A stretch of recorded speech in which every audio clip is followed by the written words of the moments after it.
recording started. So, today's video.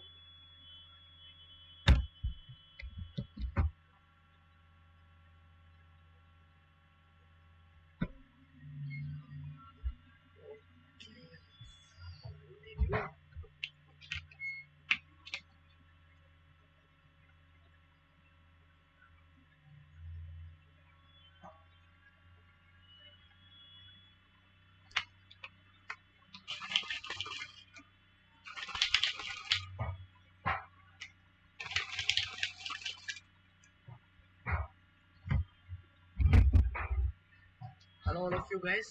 So, in this LW series, the first project is going to be create a user login system. So, let's continue with that. So, our first step is going to be creating a new Lightning application that is going to be something like it's going to be a user login system or something.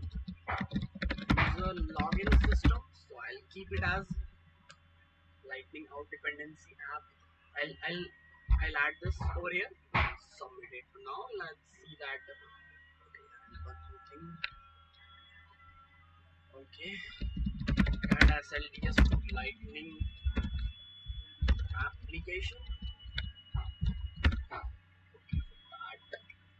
we need to do is we need to add as a scan this over here in our code. So what we are going to do is we are going to create a new component that is going to be responsible for user login and user sign up system in our project. So let's continue with that. So before doing that, I have already created a component that is LWC component, and that name is user login. So I'll integrate this over here and let's see that how does it looks like. I'll click on the preview. So it looks like this, as you can see. So here, so how we will achieve that, I'll show you in this video, right? So let's see. I'll open my VS Code over here, so you can see that. So I've already done the coding part, so I'll telling you in this video that how I achieve this. So we have three components over here.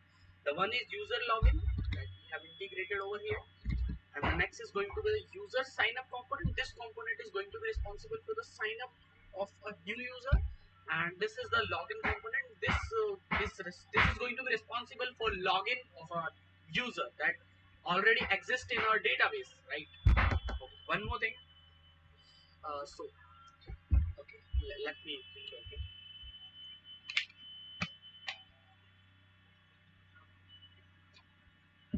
Okay, so I've created this object called expense tracker user information.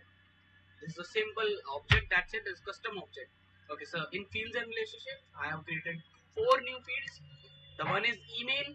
It will be responsible for holding the user's email, and this is going to be name, and this is going to be the user number, this is going to be the user password. Rather than using the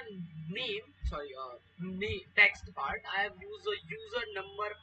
Sorry, this is the kind of a auto number, the field.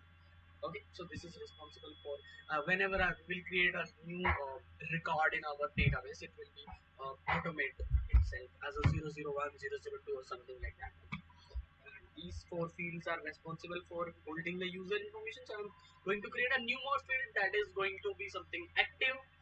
Okay, so I'll go over here and I'll choose this as checkbox and click on new, and I'll keep it as name is active. It will be responsible for showing that user is active or not. Well, user will try to log in. It will check that the user which is that is trying to log in is that user is active or not.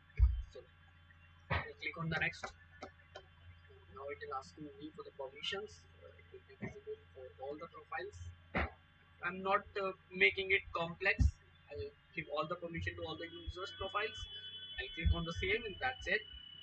And the next step is going to be telling you the code that I've written. So this is a kind of a simple code that I've written. So this is a JavaScript, as you can see, and this is the HTML. Let's continue the HTML. So for now, what I'm done is So there's a div element and there's second div element. This is responsible for showing that button over UI, and this is there are two conditions inside the div. The one is if the user login component is true, that means user will see this component, the user login component. So I mean this one, and if it is false, if it is not true, then in that case user will be see that user sign up component. Now whatever we will do inside these two components, that will be shown to the user on the UI, right? Okay. And inside the JavaScript, what I've done is I've created a track field. So basically track fields are kind of private variables inside our LWC component. Like if we define attribute inside the aura component, in that case it is going to be a access modifier, that is private, public or global. Now in this case we need to define track or API. So track is kind of private, so we will create it to show user login. By default it will going to be false. That means user first will see this one. If it is false, then user will see this component. If it is true, then user will see this component. Okay, that's fine.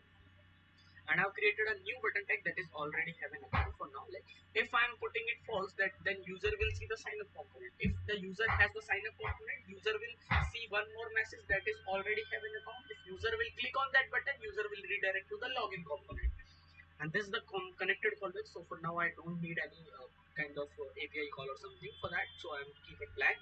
And I'll create a new handle click method, and it will be called whenever the user click on this button, right? In that case there will be two things happen. The one is this for now you can ignore this console.log. The this show user login component record will be changed. If it is true, it will be false, and if it is false, then it will change it to true. And other thing, it will check if it is like true, then in that case that means the user login component is showing to the user. In that case button text should be create an account, and otherwise it should be already an account. If in future we have some new conditions, we will add it over here. Okay, so the next thing is going to be the SLDS classes that I use. So for now it is a grid. So just to show that it is in a way, right, like in a grid issue. Like in a grid format, and the second one is for buttons, so it will align it inside the center. So that's it. In this video we will cover the next part in the next video. So that's it. Now if let's look at the UI first, that how it looks like before ending this video. So if I click over here, so you can see that user sign up component is showing over here, and in that case the user sign up component is showing over here.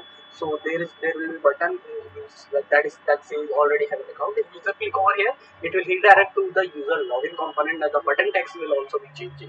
So we will not showing it directly over here. We will show user some kind of loading screen, then we will show it over here.